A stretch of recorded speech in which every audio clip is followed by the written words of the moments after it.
So, Mr. Homan, I've noticed when you appear on the network news and some cables that the questioning is often hostile to you. It's not neutral questioning. It's like, hey, what are you doing? How many people did you throw out today? And I'm sure you noticed that too.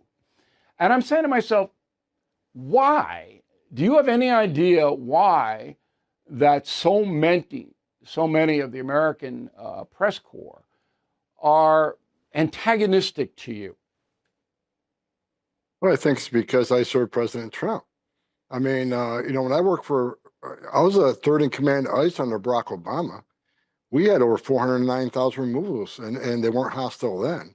So I think working for President Trump makes me hostile, anybody that serves President Trump. But look, I'm proud to work for President Trump. I think he's the greatest president in my lifetime. And especially when it comes to border security and immigration enforcement and national security. So they don't bother me. Look, if I can live in their heads rent free, I'm okay with that because I'm going to keep telling the truth, whether they like it or not. My talking points never change. I don't care if I'm talking to a conservative or talking to a liberal. They're going to hear the same thing because what I give them is facts. They can like it or not like it, but they're going to hear the truth. Okay, but they don't like it.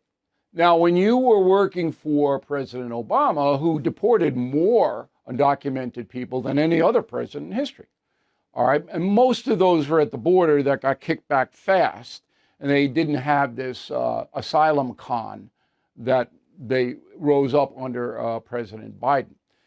When you were working for Barack Obama, in my research on him for my book, Confronting the Presidents, he didn't want an open border. He didn't want chaotic immigration. Am I correct there?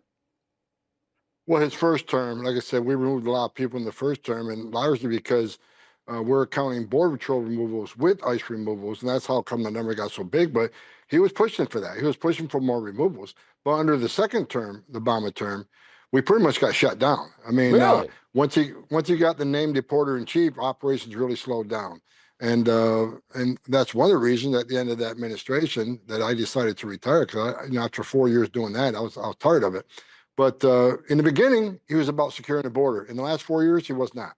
And you think it was political pressure, obviously, from the left that caused that? Absolutely.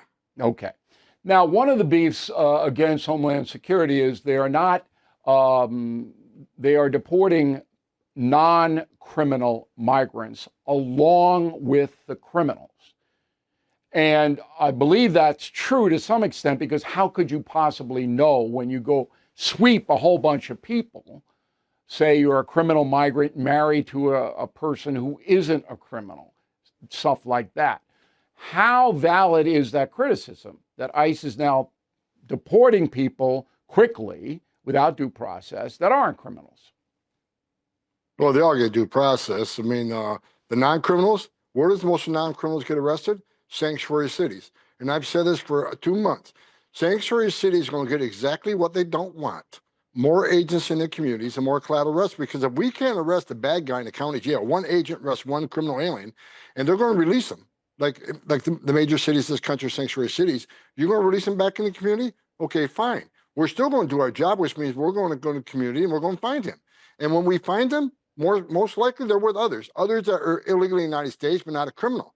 Well, we're not going to tell ICE agents, forget the oath we took, ignore the immigration law, walk away from these people. No, they're going to come too. Okay. So when you look at the collaterals and non-criminals, most of them are arrested in sanctuary cities because they forced us in that position. We're going to arrest them. That's an important point. So when you do a sweep, if you find a non-criminal migrant, that person gets taken into custody, correct? Yeah, to be clear, when we do a target enforcement operation, we know exactly who we're looking for, and we're most likely we're going to find them. And when we go to that location, look for that target, that criminal target, most times he's with others, especially if they're at a work site, they're coming too. So sanctuary cities are forcing us into that situation. So I've said this many times, let us into jail. That means less agents in the neighborhood. That means less collaterals, but they refuse to assist ICE. So we're going to keep doing what we're doing. President Trump is trying to fix the economy, but some believe the damage is already done. As the dollar value drops, China's power and gold keep going up. I called American Hartford Gold to diversify with physical precious metals, and you might consider that as well. They will help you secure your savings with physical gold and silver delivered right to your door, or you can set up a tax advantage gold IRA.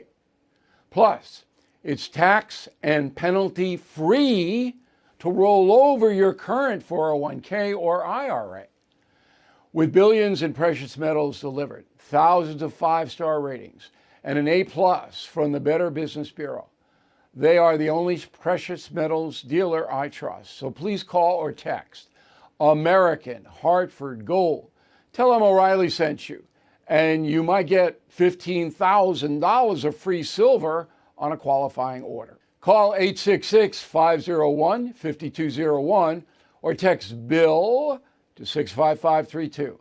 Again, 866-501-5201 or text BILL to 65532.